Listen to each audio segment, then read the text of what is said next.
Mimi Novic is a globally acclaimed best-selling inspirational author recognized among the foremost figures in the realms of motivation, spirituality, and personal development. With her profound insights and uplifting quotes, she's garnered widespread acclaim, influencing the lives of prominent personalities worldwide.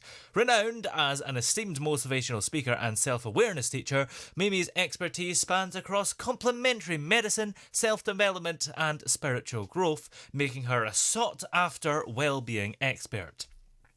And her latest endeavour is her book called Your Life is a Miracle, which is a journal which serves as a guiding light for self-discovery and transformation, offering readers a sanctuary to nurture self-love, motivation, and fulfillment.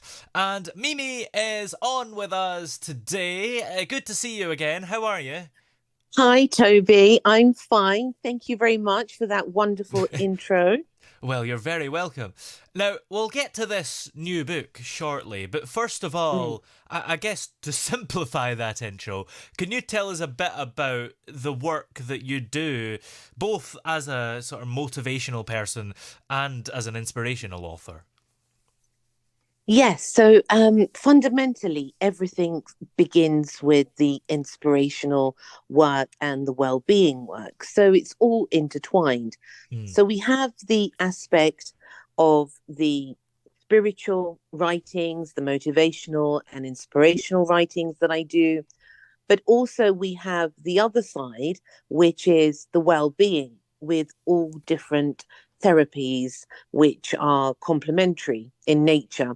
Of course, as a team, when I get the teams together, we also have scientific people there as well. mm, So it's really something that, as a whole, complements the person on every level. It's not just one specific um, thing, it's basically completing a person both mentally and spiritually and physically to become complete. yeah. And what do you believe sets your writings and teachings apart in the field of personal growth and motivation? Well, I can only speak from experience, and I've said this before. Yeah. I actually never write about anything unless I've experienced it myself. And that is something I believe is very important because unless you have experienced a therapy, a state of being, Mm, a feeling, an emotion, I don't think really you can fully appreciate it. So it's really important when you're talking about anything is to be able to have felt whatever it is that you're talking about. And that yeah. I think out there, it's a rarity that people don't want to talk about what they've gone through.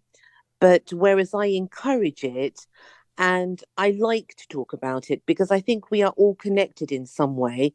And maybe when you and I talk, or you and somebody else, or I and somebody else talk, we can actually help each other. Yeah. And do you feel like that maybe sometimes limits you though, because there, I guess there might be a lot of issues that people struggle with, that they'd quite want you to write about, but because you've not experienced them, you feel like you can't.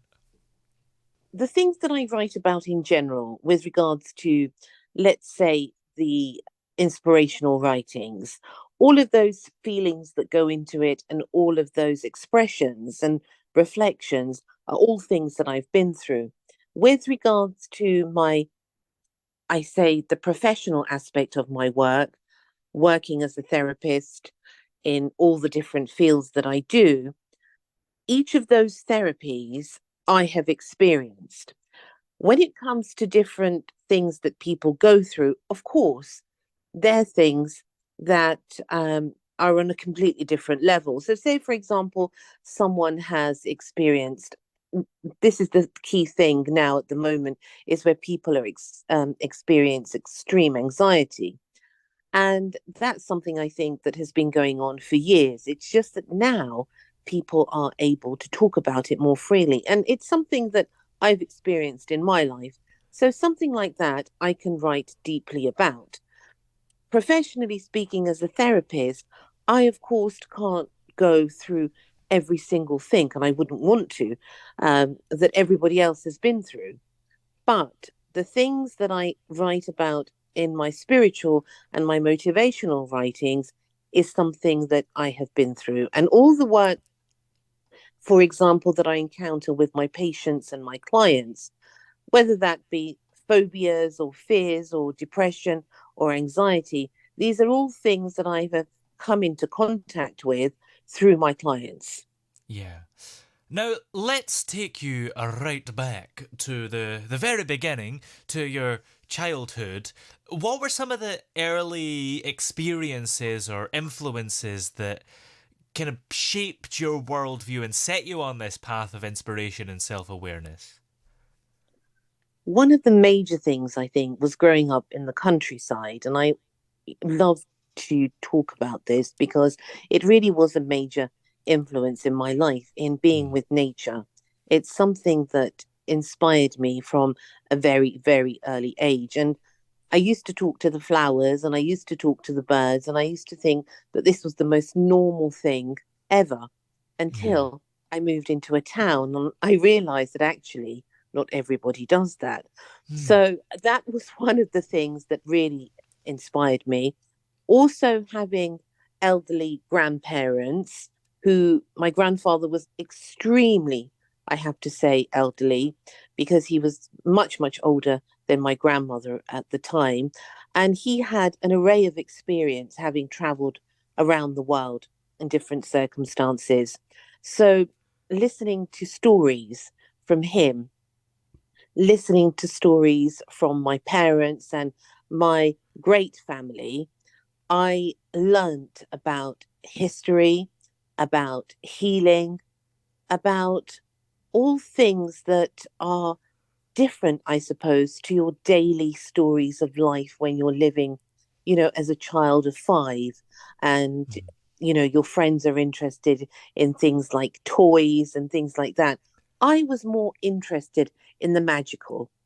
And having been brought up in an environment that was freeing in that way for me to explore this natural world inspired me, especially to be able to now have that in my life on a daily basis. It's a way of life, in fact.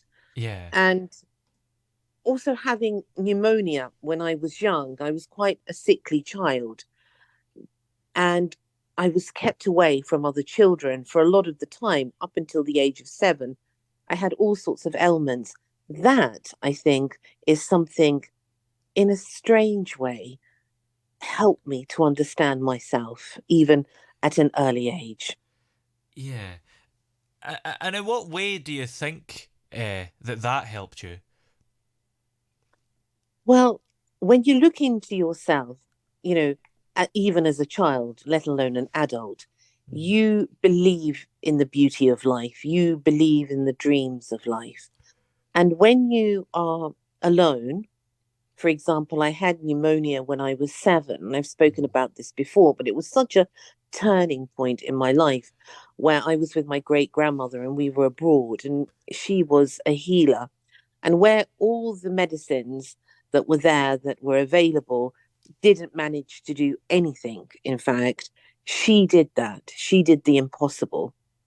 And that showed me the power that people can have in this sacred knowledge of healing herbs, healing medicines, and that the human spirit is something, even at that age, I understood that the human spirit was something unimaginable.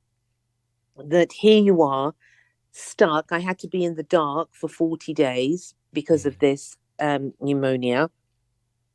And I wanted to play with my cousins and the children out there, and I could hear them. And my grandmother was on a farm, and I could hear them, and I wasn't allowed because I couldn't even walk.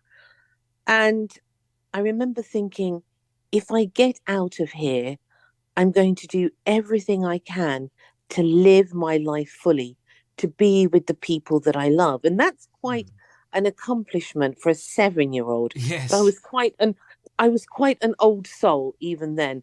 So maybe that's something unusual. But when I, do work with children and I run workshops with children as well as adults, there's a lot of children who actually do speak like that.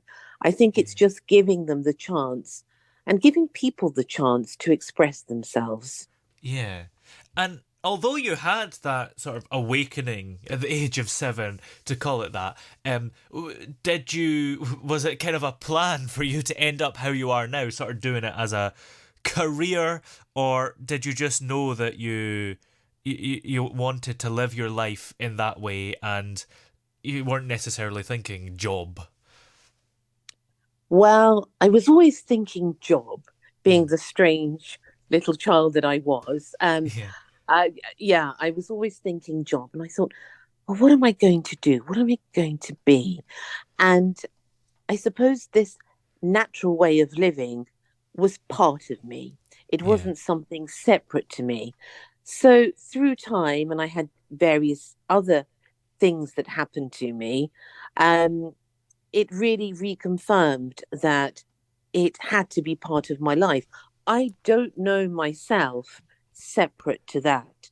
It is actually intertwined within my character, within my personality, this natural way. In the most simplest form, let's bring it right down to earth. If I had a stomach ache at the age of 10, my mum would give me peppermint tea or chamomile tea. It Mm. was the norm. So it wasn't something unusual. So it's something really that I grew up with. I carried on. I always wanted to be in the film industry, which is something that I have been in, entertainment, arts. And I always knew I wanted to do something within working with people, helping people, and being a therapist. It was something that was natural to me. Yeah. And writing, of course, because I would feel so sad and so sorry for everything. And then I would write or sing and make up tunes in my mind. And music, obviously, is part of my life as well, with all the albums that I've done. Yeah. So they say this, and I truly believe this, that our childhood is the promise of our life.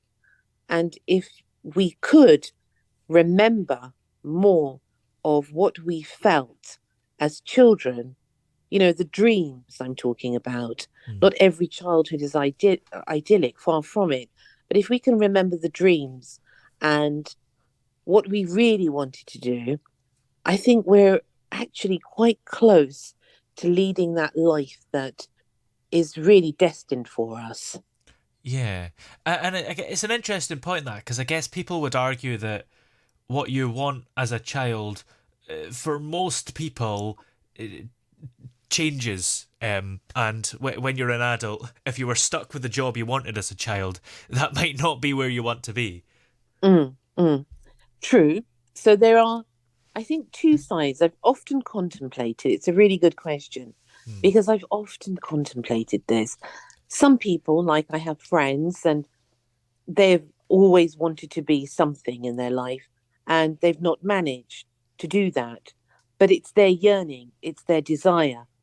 And of course, where we can, we should get to as close as possible to that, what actually our heart desires to do. Mm. Otherwise, we live a life that is meaningless. And some people, like I have a friend whose daughter is now a vet, she has always wanted to do that. I Yeah. know somebody else whose son is a musician, a composer. He has always wanted to do that. So I think where some people's personality is quite strong and they are adamant that that is what they want to do, I think they're very lucky in some ways. And then you Yeah. have the other people who have lost their dreams. And that's actually the point, I think, where a lot of my work is about. It's Yeah. sort of recuperating those dreams. And it's not actually me who does it, it's the people that do it. But it's just reminding people that life is fantastic, but you have to do a lot of the work yourself. It's not Yeah. just going to come to you like that. And I suppose, I guess it's true that I suppose, specifically in jobs that you would class as dream jobs, people probably did want to do them as a child. Because when have you ever heard of an actor who wasn't putting on little shows as a child, or a singer who wasn't singing around the house as a child? And even doctors, they would have had toy stethoscopes as a child. It's kind of, if you didn't do the thing that you are when you're a child, then maybe it's not where you want to be. Yeah, I understand. It's like, for example, if someone comes to me and they are aged 50 Hmm. and I don't know, they want to be a footballer. Yeah. Let's put it so that people understand in a simple way. And they want to be a footballer. At 50, it's too late to be a professional footballer, of Yeah. course. But there are things you can do within that industry, as in, yes, you might not play for Manchester. I don't know. I'm not very familiar actually with football, but I'm just saying Manchester or Liverpool, whatever the the most famous ones are. I know a lot of Yes. people will say, no, no, no, they're not famous. What are you talking about? But if we're going to go for that and someone can't, they can still do something close. They can get involved with an amateur team. They can Yeah. still do it. I mean, health allowing, of course, but there's still things to do. And sometimes people will come to me and say, I've always wanted to be a singer because everybody loves to sing, whether they admit it or not. And Yes. we'd all like to stand there at the Royal Albert Hall or at Wembley, I think, singing. It's something innate to us. But, well, take some lessons, do something, because even if you can't on a professional level, you can still fulfill that yearning on another level in your spare time. So there's always a way to do something that gladdens the heart and the soul. Yeah. Now, you mentioned that when you were growing up, you had two elderly grandparents. Were Mm. there any other mentors or role models who impacted your journey? As a child or in adulthood? As well as a child mainly, but I suppose in adulthood as well. Well, as a child, I suppose my grandfather was a person who was a very serious military person, but he was a fantastic storyteller. Mm. So he taught me how to tell stories really, really well. And that has become very useful in life. It doesn't matter. People say, what do you mean a good storyteller? Yeah. And what's important is that when you're explaining something to someone, whether it's to the car mechanic, um, who I've had issues with, or whether it's the plumber who I've had issues with, or whether it's to a group of 50 people who are feeling down and need something to move on with their life, it's the same principle. It's a skill of storytelling. And it's the way you say something to somebody that makes all the difference. And that's really important because sometimes we don't even think about what we're saying. And we say it because we all have that guilty trend, I think, sometimes of it come out too quickly. But it's important to have that ability to communicate. So that's one thing. Also, my great grandmother, she was a healer. She was Mm. someone who really was important. My parents also, who taught me different things about life. They were very, very strict. My mom was especially strict as a child, Mm. and somehow it gave me that discipline because that is something that is extremely important. Whenever you are serious about something, discipline is something that actually paves the way for success. Yeah. And people say, well, it's freedom. Absolutely, it's freedom. But you have to have discipline in order to learn to fly. Mm. So that is something that I was taught throughout my life. And then as an adult now, I have met many extraordinary people, and from, sages to wise people to spiritual masters who have really shaped my life and continue to do so. Yeah. Now, throughout your life, you've travelled extensively and encountered quite a wide range of cultures and teachings. So, I guess, what are some of the cultures that you have sort of experienced, if you like, and what have you learned from them? Yes, thankfully, I've had the privilege to do that. And Mm. that hasn't always been an easy thing, Yeah. in that traveling can be fantastic, but it is a test. It is a test of one's spirit, of one's character, because you are always meeting new people, you are always meeting new cultures, things that you have never experienced in your life, and that tests you Yeah. as a person. So, some of my favorites are in the desert. I love it. I love the desert because I love the vastness. I love the Italians um, because of their fantastic art. So I love the Europeans. I love the Middle Easterns. Um, the Far East. I love these people in general. I don't really have a favorite because I've met the most beautiful people from all of those cultures. And what it's shown me is the more people you meet and the more you travel, the more wider your understanding, your capability of understanding. And there is a thing about you learn patience. Mm. And that is such an important thing. Yeah.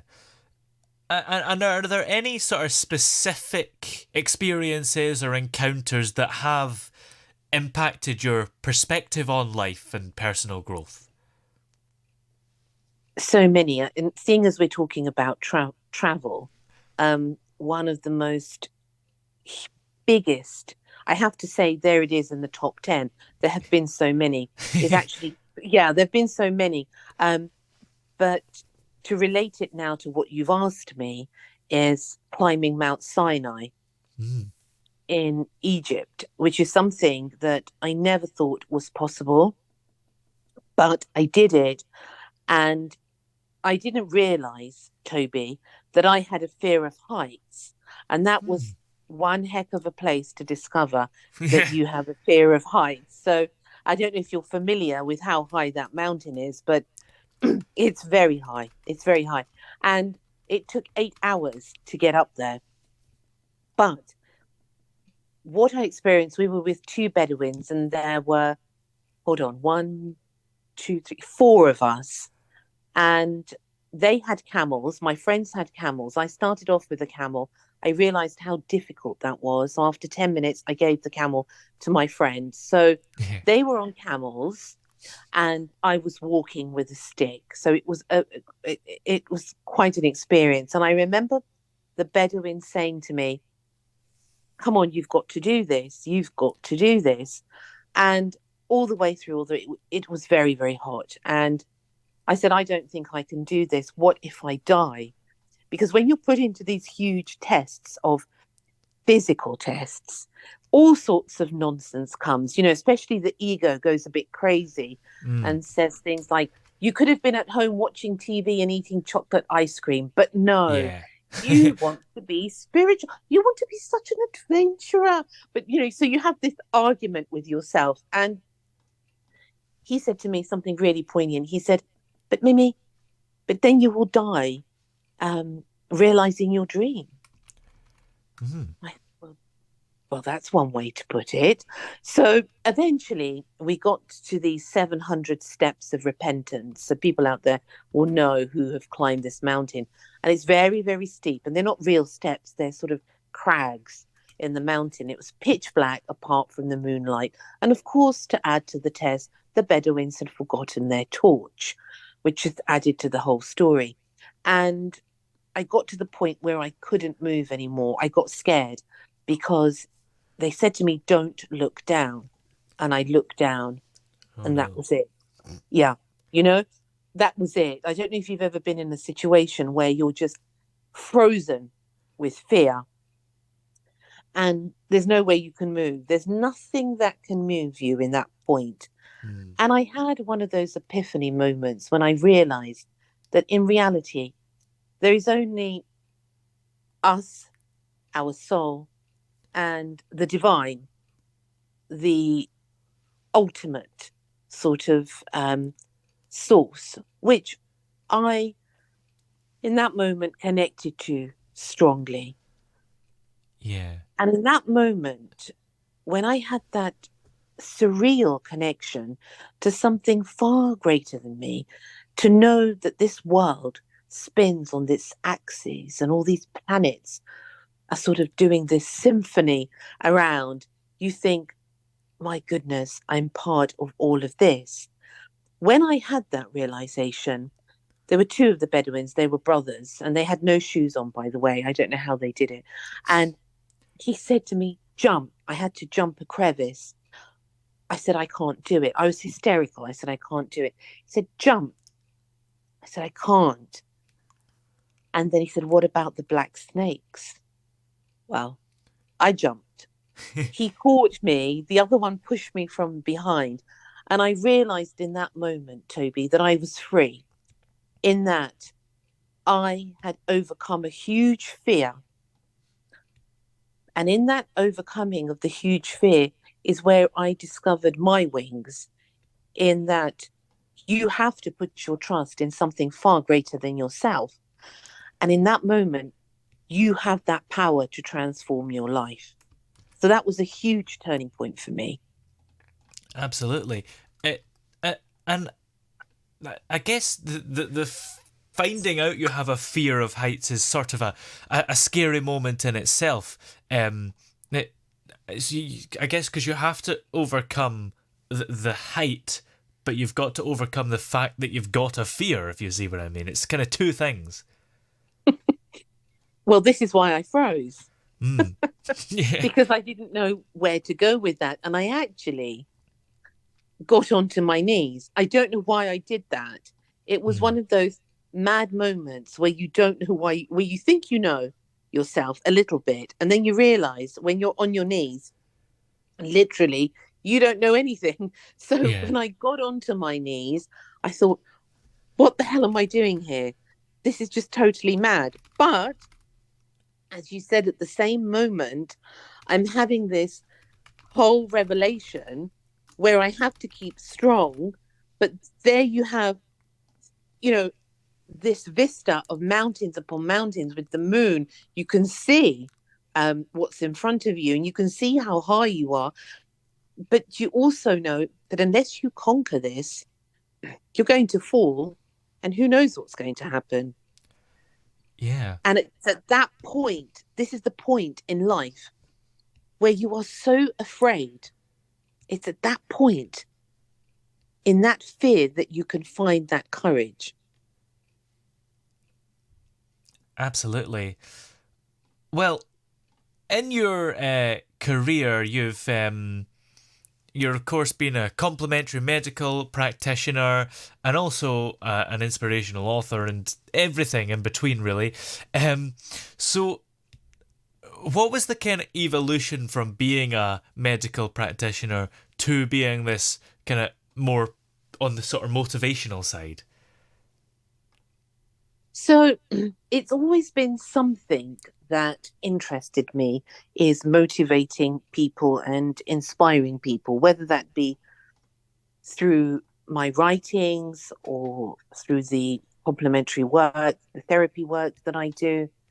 But it was a call from the people, really. It wasn't my idea at all. It was something that continually I went through a period of time, and particularly when I was living in Spain for a while, where people were saying to me, "Well, I don't understand. Why don't you just try motivating people?" And I would say, "Well, isn't this enough? No, it's not enough. No, it's not enough. Well, why isn't it enough? Well, it's not. There's so much more you can do. And at that point, I got a little bit sort of cheesed off. I thought, oh, well, what does this mean now? Now we're going down a completely different avenue. And then I realized actually it's part of the same thing. Mm. You know, it's not so different because if I'm helping someone overcome a fear, if I'm doing acupuncture or reflexology or psychotherapy, you name it, it's actually helping that person to realize something within themselves. And that in itself is motivating for both them and for me. So Yeah. that's really how it came about. Apart from other things also where people were suggesting it to me. But the music had a large part to play in it as well, doing the meditation work and collaborating with people to try to build some sort of joy in people's lives. Yeah.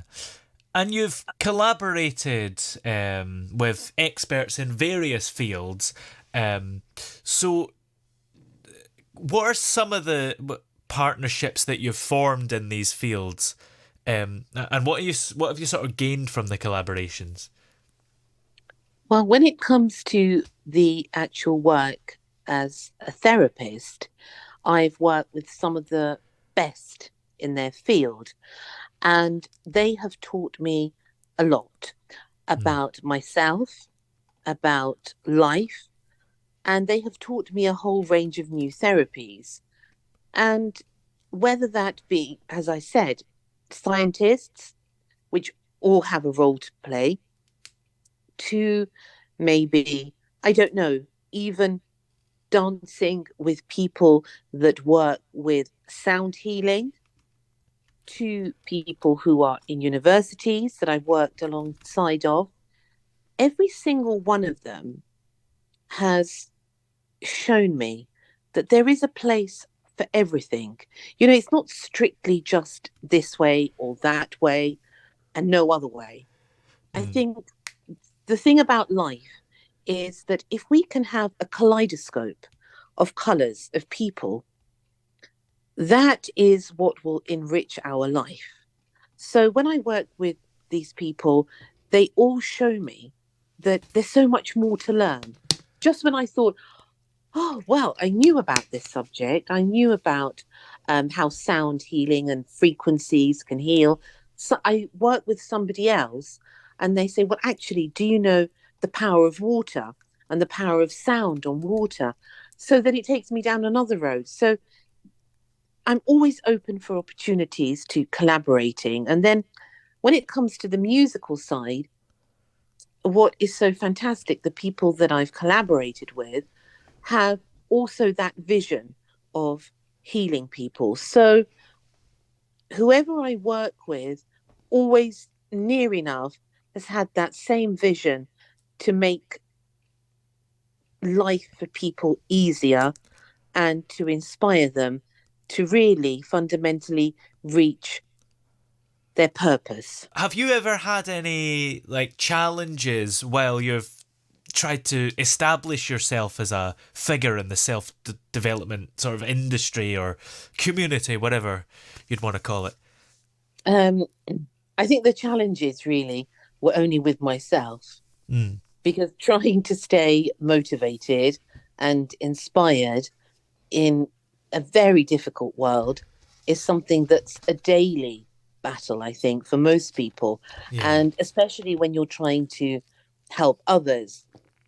So I would only say with myself as opposed to with anyone else, because it is such a specific niche and Yeah. there's enough for everyone to go around the work. So, not really, no, thankfully. But as I said, it's just trying to keep motivated yourself. And you have to be in a certain frame of mind to do this work because when you work with so many different people, you are constantly exposed to different types of energies and afflictions that go Mm. on.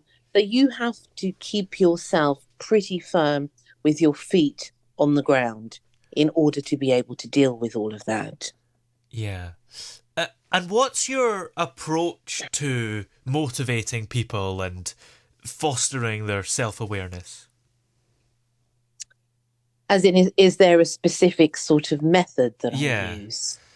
Not really. It is all the things that I do.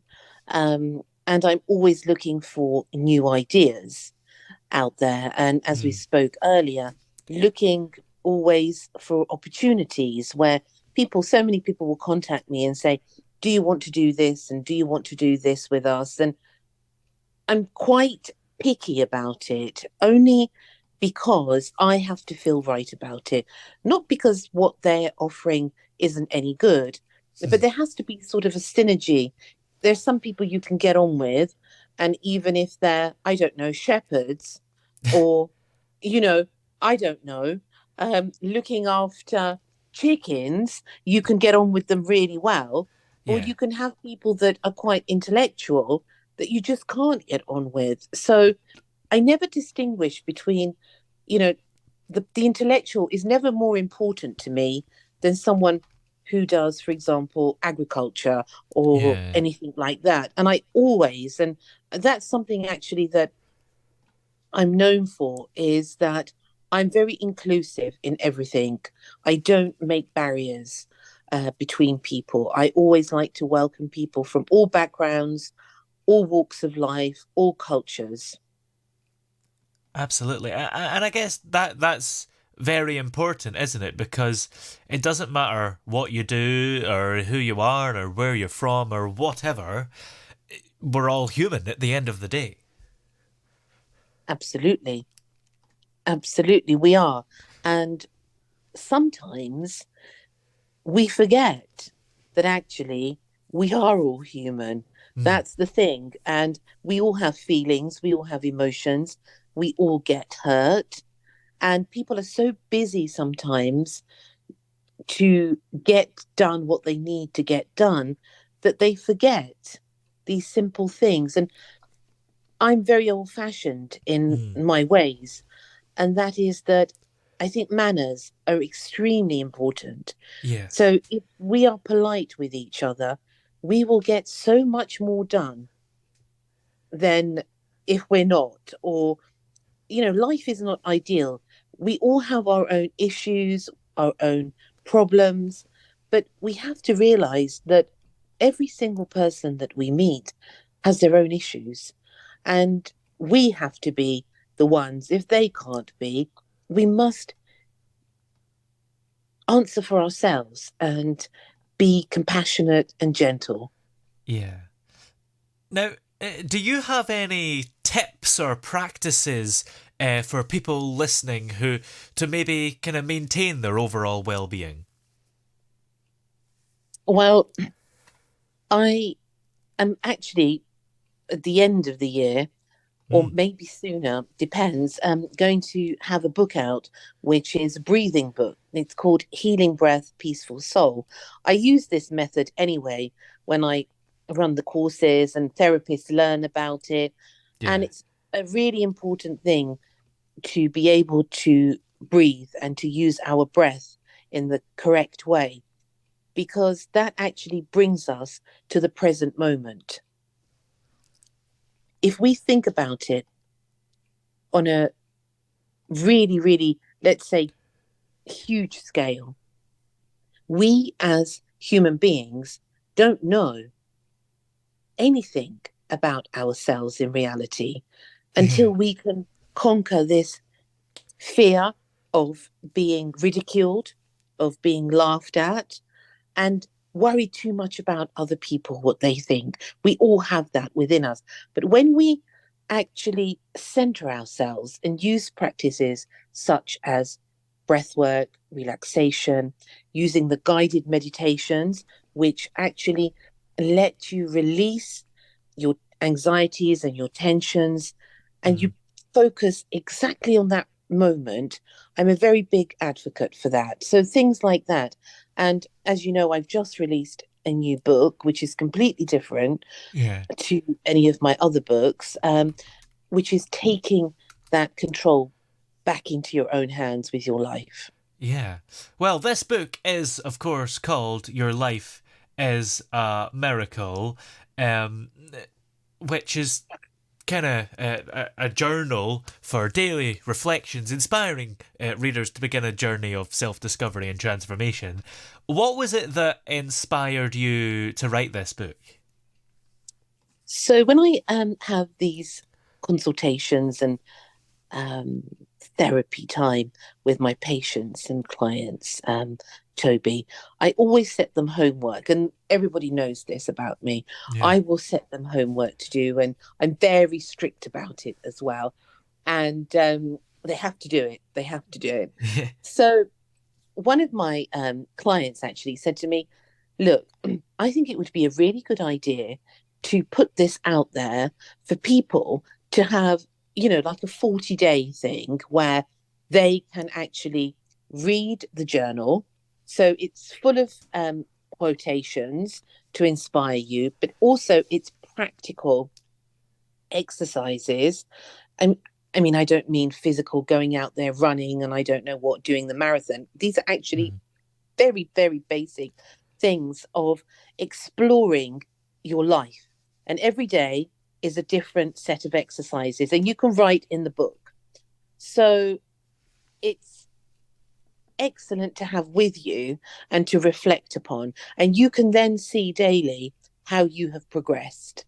So it could be, for example, something like um, today you can go outside, and I want you to explore 10 things out there that actually make you feel good about yourself and write them down. These are such simple things, but you have to go back to simplicity in Mm. order to find the reality of where you are in this present moment and where your life is going.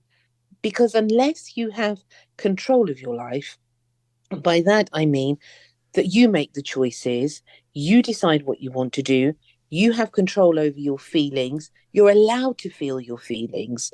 So many people are afraid to feel their feelings. And it's like a diary journal, but it's proved extremely successful with people when I give them to do these things in my clinic. When I work one to one, it really does help people. Yeah. Uh, and how do you think this book compares to some of your previous ones? Well, my previous books have been inspirational writings, and I focused on that. But now I'm actually writing a healing book on the healing breath, and also I am in collaboration with another therapist, and we're going to write a book about anxiety. Ooh. So, how it actually differs is that whereas it's mind, body, and spirit, as I always refer it to, this is now, this book is the mind, the body, and the spirit on a practical day to day living where you can put all of that into practice and you can see the results. And the results are all dependent on you. Yeah. Uh, and what sets it apart from like other books in the genre and yeah, I guess your competitors really? What sets it apart? Well, I suppose that I've written it, as in, I mean, not that saying that, hey, you know, I'm, I don't know, wonderful. No, Mm, that's what sets it apart. As, for example, a competitor. I don't like to call it competitor because I think, as I said earlier, yeah. there's enough of all of this helping work for all of us to do. So I'm not in competition with anybody. And what would set out, say, somebody else um, is it is them. So mine is mine. That's why it sets me out. Theirs is theirs, and that's what sets them out from everyone else. And that's what's important is I'm one who is especially passionate about what I do is what I do, what you do is what you do, and we both have our own gifts. We're not in conflict. If I focus totally on what my gift is, Yeah. I don't need to worry about what anyone else is, and I've never really worried about what people in this field who, produce journals out there are doing. And I'll give you an example. Someone has actually, and I say this now because it's relevant, in that someone has produced a book and has actually said that they're Mimi Novic. And at Oh. first I was thinking, oh dear, this is just dreadful. And then I realized that they'd used one of my quotes and made this book up and just made it as in an exercise book with just pages. And it happens all the time, apparently, where Hmm. authors get hijacked like this, in the sense of their work gets hijacked and people just produce nonsense, like pages of nothing. Yes. And this was a good point. So it's really incredible you're asking this question, because I was at first, oh dear, people are going to think I've just produced this nonsense and this rubbish. And then a friend of mine said, who is in, book marketing and all of this, said, well, they're not really you, are they? And anyone who knows you is going to know that's not your work. And Hmm. who cares anyway? Just focus on the work that you're doing. So I hope that sort of answers your question, in that um, what sets me out is me, what sets them out is them. And, good luck to everybody in that respect. Yeah. And is it because obviously they've stolen your name and all that, but is it maybe a little bit flattering, because imitation is the sincerest form of flattery, as they say. I know, no, I'm not flattered. I know people have said to me, like what you've said, you should be. I'm not at all. Hmm. But I've sort of just taken it, it's just one of those things. It's the nature of this work, it's the nature of the world. What can you do? I can either now spend my time focusing on that, or I can spend my time focusing on something positive and producing more positive things. Yeah. And your book, Your Life is a Miracle, promises to be a trusted confidant on the path of healing and self discovery.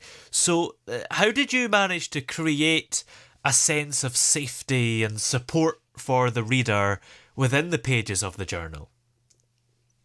Well, that's fantastic. What a fantastic question. So, basically, the principle is that this book is a friend, if you can call it that, Mm. in the respect that it reminds you of who you are. And I think any good friend out there is going to remind you who you are, Yes. because the reflection of who you are to those that are good friends is apparent in all the things that you share together. So, in that way, you're sharing with the book. But in fact, the book is just a means, because actually you're sharing it with yourself. And that book is personal to you. So, whatever you write in that book, and whatever the actual tasks and the exercises that you experience through completing the book, will actually get you closer to knowing yourself. So, in that way, it's not going to tell your secrets to anybody. And that's Yeah. why I refer to it as a confidant, because a confidant doesn't spill the secrets, and the book will never spill the secrets. So it's something that you can use, and then you can hide it away for 100 years and no one's going to know. But what's important is that you have this method of expressing yourself in order to find yourself. Yeah. Uh, and are there any elements of your own life and I guess your upbringing and your travels and all the things we've talked about that you've put in this book specifically?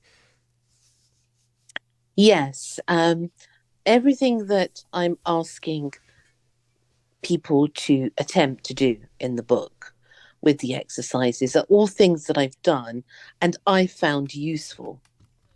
So they can be the most simplest things. And had you asked me this, I don't know how many years ago, before I had got so intensively into my work and seen that these types of methods work, I wouldn't have Yeah. believed it. really. But for example, um, I had a client who had one of their children had issues with suicidal thoughts and with depression, and they wouldn't leave their room. But a child, but she was Mm. 18, and they wouldn't leave their room, they wouldn't go to their college, they wouldn't do anything. And I gave them these exercises to do, and they thought I was nuts. But I said, I want you to do this. And I would give them things that they did not want to do. Like, I want you to go outside. I want you to look at 10 things that make you angry. And let me tell you, Toby, they were very angry Ooh. with me for Yeah. doing this. They were very angry because they were resisting. But I said, I can't help you until you start to help yourself. Yeah. So we go back full circle. You have to do that work. And she went out, she did it.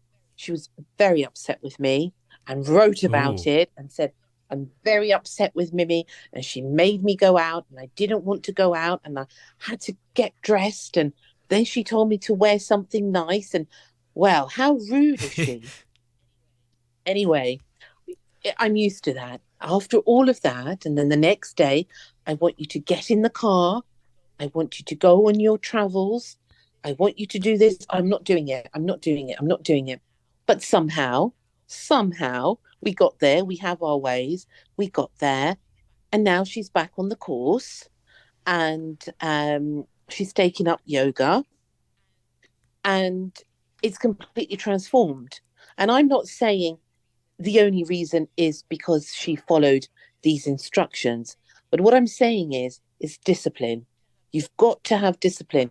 You've got to have a focus. And one of the prerequisites for any therapy to work is you've got to want it to Mm. work. You've got to want to change. Yeah. And what would you say is the overall message that you hope readers will take away from Your Life as a Miracle? That you can change your life Mm. and that you have that power. That we are magnificent in our ability to try to be human, I have to say. Sometimes it's difficult. But we are, after all, human beings, and we have the power to change our life. So let's stop talking about it, but start doing it. If you're not happy, change. That doesn't mean change. I always say this, it's not change to become something you're not. You can never be something you're not. That is where actually the problem lies, in that we try to be something we're Yeah. not. What I'm saying is try, and I say this to myself, of course, firstly, step by step, slowly but surely, become that what you really are. And through this book, I'm hoping that people, even in a small way, can look at their life by doing these tasks and exercises, reflecting on their life, and actually seeing where they want to change their life. Yeah. Well, of course, as you say, you've got this breathing book coming out towards the end of the year. Mm. Is there anything else that you're working on and have got on the way? Yes, I have an Ooh. album, um, another album coming out, which is a collaboration with an artist, which all will be Yeah. revealed at a later date. So I have that coming out. We're still working on that. And then I'm also working on another project because I've just joined as an ambassador for a charity called Kids Out, which is something that I was invited to do. So we are possibly going to be doing something with them book wise, which many people out there might or might not know. I'm involved with the Prince's Trust Mm. as well, and I raise funds for that. And a lot of my books and products do that. So this is a new adventure in being an ambassador for this charity. Yeah. Well, In the meantime, where are all the places that we're able to find this new book, Your Life is a Miracle? On Amazon, you can find it. It's print. It's a print book because you have to write Yeah, in it, and it's very easily. It's quite informative. And I wanted to do something different because, Toby, there's so many journals out there, which some of them are really, yeah, really good and they're easy to do. But what I wanted this one to look like was something a bit special in line with my style of work, which is something that is a little bit different in the design mm, inside. It's a little bit sort of, when you put your best clothes on. And that's the sort of feeling that I wanted to bring with this book because when you open it, it's all done very sort of intricately. There's borders yeah, around it and it looks very nice. And it actually looks like an invitation. So when you receive, like a wedding invitation or something like that, every page looks sort of yeah, like that. And the idea behind it was that every day is an invitation. yeah. And it's up to you whether you decide to take it or not. Absolutely. And is there anywhere we're able to keep up to date with all the things you're working on, like a website and social media? Yes, you can Google me, of course. You can put Mimi Novic in Google and it will have all the different things on there. Or you can go to my website on www.miminovic.co.uk. I'm on Facebook and on Instagram. And also, I have my YouTube channel, which has all of my guided meditations, the music there as well. Excellent. Well, many thanks for joining us today. It's been a pleasure to talk to you this afternoon. The pleasure was mine, Toby. Thank you very much for having me.